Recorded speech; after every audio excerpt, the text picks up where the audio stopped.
I don't know what number of practice it is, but majority scrimmage today. Had a lot, basically evaluate. I don't know, we ran maybe 90 some plays, and I think we got some good stuff on tape to evaluate.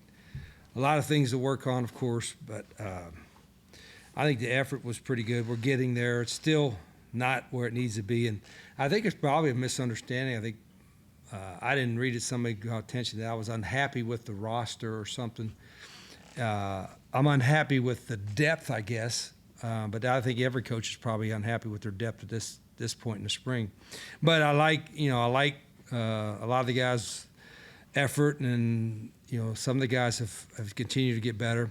But we do got to increase our competition at most of our positions, and I hope it comes from a lot of guys within, but inevitably it's probably going to come from a few spots from guys that aren't here yet. Coach, now that you're pretty deep into this, some areas that you thought, well, I don't know how good we're going to be in, but you've been pleasantly surprised this spring. You've talked about quarterback, but are there others as well? Yeah, I think obviously with only two starters back, there's question marks because you just don't know. Even if they played at the other schools, wherever they were at, the O-line is like all the starters were gone, and I think three of the backups are gone, and so none of those guys have played. So that's a whole new thing, and so Coach McNeil, Coach Dressler, and them probably got the hardest job just getting those guys. And it's, I still think we need, I don't know if we're deep enough and have the competition we have yet, but I think they're trying hard, and they've made progress. But anytime you have that at that position, a lot of inexperience, it makes you a little bit nervous. But it'll happen. Now that you have a scrimmage, you talked the other day about there's some guys you still want to see more competitiveness from. Right. Did that change when you get into a scrimmage? Because that could pick it up for some guys, I'd imagine. Yeah, and that was the purpose behind the scrimmage, is see. But let me watch the guys in particular I was thinking about when I talked about that. I probably need to watch the film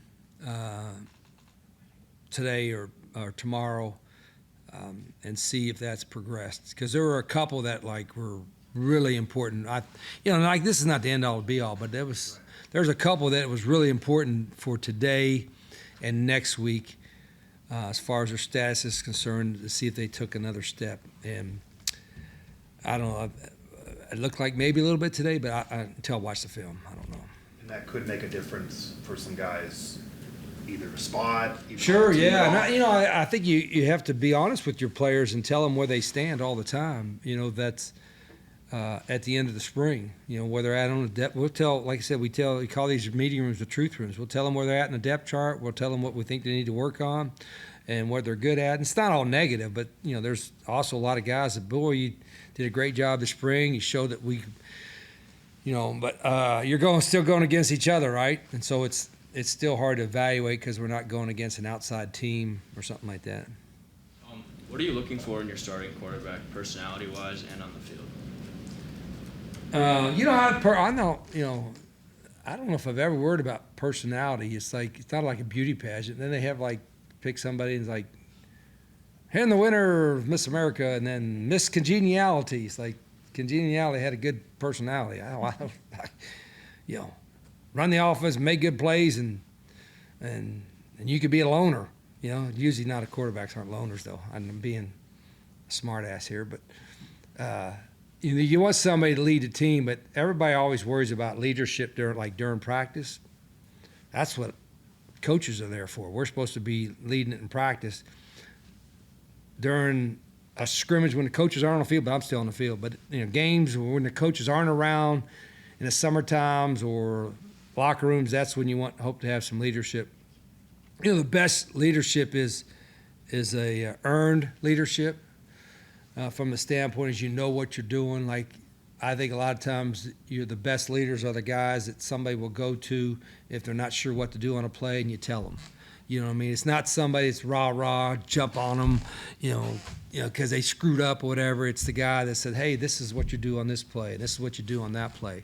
So I say that because it's harder now for the quarterbacks to be that guy because they're still learning. But they all, by the end of the summer, I really think all of the the attitudes of the quarterbacks are really good, and they all want to be good, and they all want to learn the system. And right now, they're just learning about what they're doing. I think by the end of the summer, Rhett has more time with them. All of them will be able to be almost an extension of the coaching staff. That's what I want. They kind of be an extension of us. Hey, Rich, walk us through the calendar in your head. So spring ball's over next Saturday. When will you tell your players who's on the roster? And then once you get to the portal, how long of a time period do you see that lasting until you've got your roster going into summer conditioning? Yeah, the reason we ended spring on the 5th, I was going to end it on the 12th, is so we had a week of meetings with our players to kind of let them where they're at. So from start, if the scrimmage is on the 5th, starting on the 7th through the next 5 days, we'll have meetings with our players, kind of tell them where they're at. Some of them, what their status might be a little shaky going through the summer. We don't have to determine the 105 until the week of the first game, but most of them will tell them where they're at, give them an opportunity if we suggest they go in the portal, that they have time to get in the portal. That opens up, what is it, the 15th? Yeah, 15th or 16th, and when it opens, and so they'll know where they need to go in the portal so they can find a place. And then some of them, frankly, are going to be really hard, as I mentioned, because they're doing everything right. They're competing and all that, and we just don't have room at that spot or that position to keep them. And that's why I think it's crazy that you got to cut them down. I mean, why don't we go 120, then 115, then 110, then get to 105 in the fourth year from now or something. But You could have more than 105 here during the summer. Right. It's not until the end. yeah, you don't have to have till then. So we'll run our 105. Everybody's eligible, grades are good, no problems, anything by July. If the rev share thing goes as they think it'll be in July, we need to have in my mind, our 105 rosters done in July. How does the summer work? You can do team stuff without the ball, is that right? Now you can do stuff with the ball. You can do the You ball can't now. do team stuff, but you can do individual stuff with the ball. How does the mechanics of that work out when you're in the summertime with those? Yeah, it's a lot better than before when you couldn't even ask your strength coach, hey, how's so-and-so doing? He couldn't even tell you, isn't that funny how everything is kind of shifted? Like you can give a bagel but not cream cheese. Whatever. So silly. So we'll have some time to work with our guys in June. Now, July is kind of the coaches a little bit of time off, vacation. They need a break from us, and we need a break from them. And so the few weeks in July before camp starts, it'll be the strength staff and then the players. And that's when the quarterbacks or whoever will have a little bit of a challenge of leadership to get that going. But it's a little bit different because you can have the month of June to kind of teach and do that route. And we, obviously conditioning is such a factor.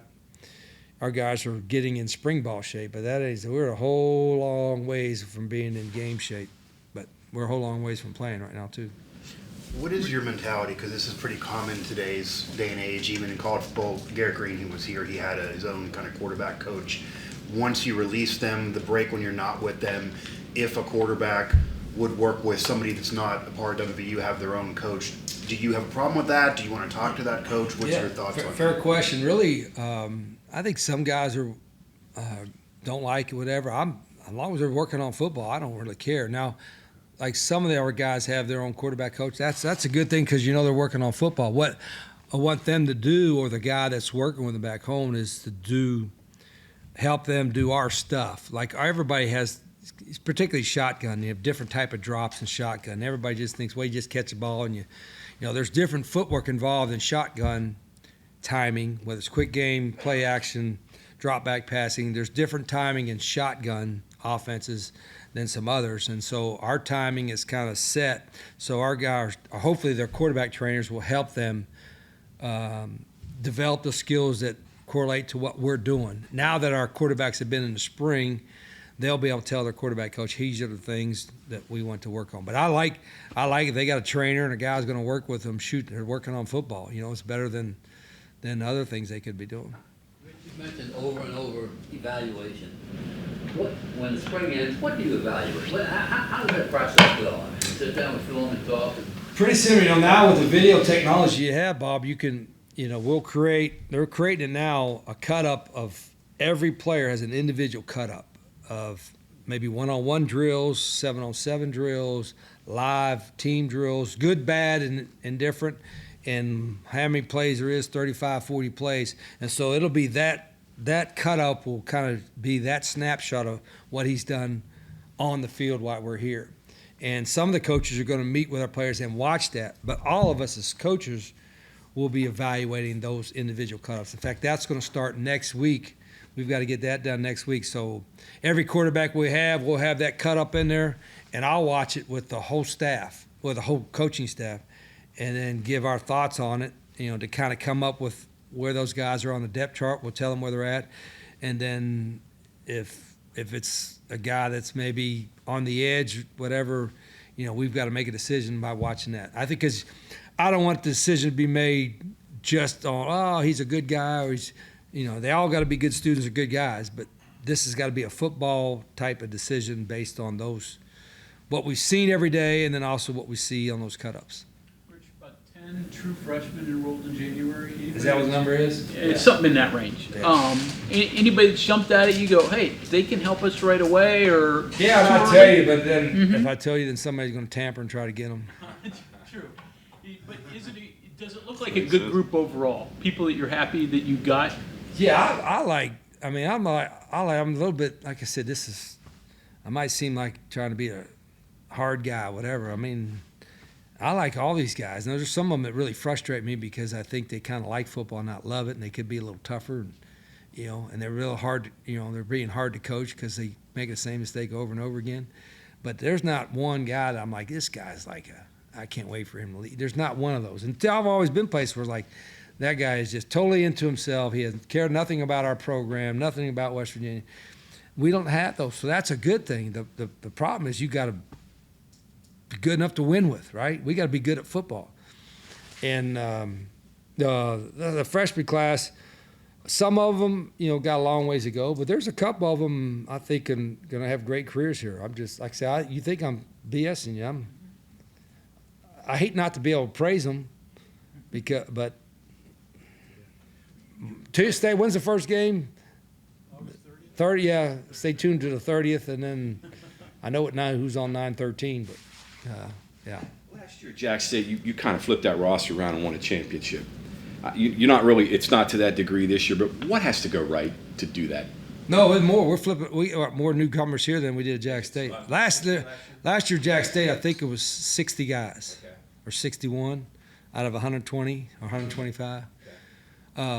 We're already at 60 now, and there's 20 more. So it's going to be out of it. So I would say out of the 105, it might be 70. What went right for you last year? What has to go right to be able to do that? I remember when we started off slow last year, I was a little bit perplexed because it didn't reflect, I thought, what I had seen in camp and a little bit what I've seen in the summer. I thought, man, I think we're going to be okay. And then we started off bad. I'm like, what am I missing? What am I missing? And it just, some of it was some of those new guys were still, I don't know, get used to the system and learn, and then once they got it and went on a roll, and it was a completely different team as we went forward. But I saw signs of it being okay in camp, and so when we started off so bad, I was a little bit confused. I can't do that. I don't afford to do that here. So I'm trying to learn from that, I guess. So I actually, to that point, I'm looking, okay, what did I do last summer? A lot of coaches do what you did last year, you do the same. They get in the same habit, and I'm like, okay, but that wasn't a good start. So maybe I need to look at what can I do better, or what can we do better so we don't have that. You know what I mean? Yeah. So hell, I don't want to start off 0-3. Are you kidding me? So, I've kept all my notes, and so I know what we did, and I'm like, okay, I've got to really, I'm not done with it, but I'm gonna deep dive. Like, okay, maybe this wasn't the best way to do it, or maybe this wasn't. And so that's the benefit experience, right? I've done it 28 years. This is 28th year as a head coach. If there are things I could do better than last year, I sure as heck better do it. And that's my job. So you addressed this a little bit on Thursday. In today's, especially the portal world, can you have a developmental program where you have 10 guys that are just you put in the weight room and you don't worry about them for a year or two. Can you do that anymore, or is that those days gone? Yeah, good. Yeah, that's a thing that's different now, right? You bring in 25 freshmen and probably 4 or 5 may play. The rest are going to redshirt and develop whatever. I don't think you do that as many, but there's probably 6 to 10 freshmen that we have. I think they're going to be pretty good players. They just got to get a little stronger, mature a little bit. But you can't afford to do 25 of them, But that being said, sometimes these transfer portal guys need to be developed too. They just either they're a different position or a different program. So what we do is different in a lot of ways, and so there's nobody we bring in that's not adjusting in some way because we do things different around here. You know what I mean? So there could be a guy that was a 3-year starter in a SEC school, and he's going to come here, and it's going to take some time for him to learn the way we do stuff. So you've told this story before, but how did you find a Tucker County kid who can't run, who runs a option attack for you? Yeah, well, the truth was when this offense first started, it was about 70% pass and 30% run and zero, maybe about 1% quarterback run. You know what I'm saying? You got to go with what you got. And so we didn't really run the zone read or counter read toss with the quarterback in Glenville State. We'd run a draw and they'd be dropping 9 guys and you'd fall forward for 5 yards, but he could throw the piss out of it. And it wasn't a coverage you're going to throw at, knowing that you didn't know what coverage it was and who was going to be open and what the route package was. And it was really simple then. But it wasn't really simple because of Jed Drenning. It was simple because those other dudes, we didn't want to make it too complicated. We probably hindered his, but we were really, really good at what we did, and he was really good at throwing and pick up, coverage route-wise. I mean, like I said, he was really smart and start. But we didn't even run his own read then, and I'm like, part of a coach's thing is evaluate ability, what they can and can't do well. When you could throw the heck out of it and you're real smart, well, they just throw the heck out of it. When you're slower than the coach, hand the ball to that guy. So when does zone read start then? It really started at Tulane. That's what it really started with Sean King. And Sean wasn't fast, but Sean was a 4.7 guy. And we didn't, and Sean could throw it too, but the zone read start, and really it wasn't just the quarterback. I teased it was Jed. It was really the other guys around the offensive line and stuff like that we, when you got a little more athletic offensive line and stuff like that at Tulane, we started doing it then. And then, either I inherited one or got one, but I do brag. I think there was a graphic one time that every quarterback I've had for at least 2 years as a starter has been player of the year in their league. Jed was the first one to do that, but then it was, Sean King, Woody Dantzler, Rasheed, Pat, Denard Robinson, Khalil Tate, and then this was just 1 year for Tyler Huff. So if that's the goal, quarterbacks, you hear, you can't just be a starter. Dang it, you got to be an all-conference guy. That's it. Thank you. Who are you talking to today?